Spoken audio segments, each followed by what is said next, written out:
I abducted a guy randomly off the streets, and I placed him in my well-built cellar.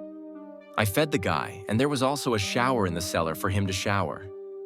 The guy wasn't that scared that somebody had just abducted him, but rather he was just impressed with how well built the cellar was. He was impressed with the interior design, and he was really cozy. I made sure he was well fed, and that he had everything else to survive, and it just made me feel good that I had abducted someone.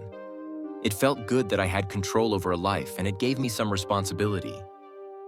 Then one day, I awoke to hear that the person I had abducted was talking to someone down in the cellar.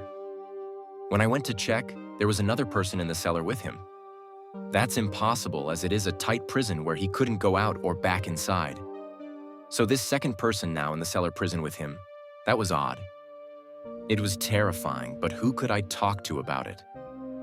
I mean, I can't just go to the police and say that I abducted someone and then place them in my tightly locked cellar prison, but now there is a second person in my cellar prison which I didn't put them there.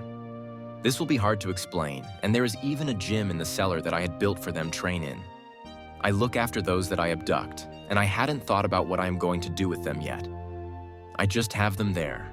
I kind of just accepted that there was a second person down in my cellar which I hadn't abducted, but things were still balanced. Then the guy I abducted started shouting and screaming at the guy who I hadn't abducted. Then both of them started arguing with each other. Then one day, the guy that I had abducted, I could see that he had murdered the guy that somehow appeared in the cellar. I never asked him about how the other guy had turned up in the cellar when I never opened it up. The guy I abducted was just silent and looking at the mess he had made. Dead bodies are the most unusual thing, and silence that dead bodies give are so loud that it disturbs the fabric of one's reality. I then saw the abducted trying to do a ritualistic dance around the dead body. I guess he was trying to resurrect it. Then one day I saw the guy that I had abducted do something so messed up, he started eating the dead body. It was just bones now, and there was a toilet in the cellar if he needed to go. Then I saw another stranger in the cellar that I had never abducted before. The guy I had abducted was great friends with him, and he seemed to have forgotten about the person he had killed. Then one day, the new stranger in the prison cellar, he had killed the guy that I had originally abducted.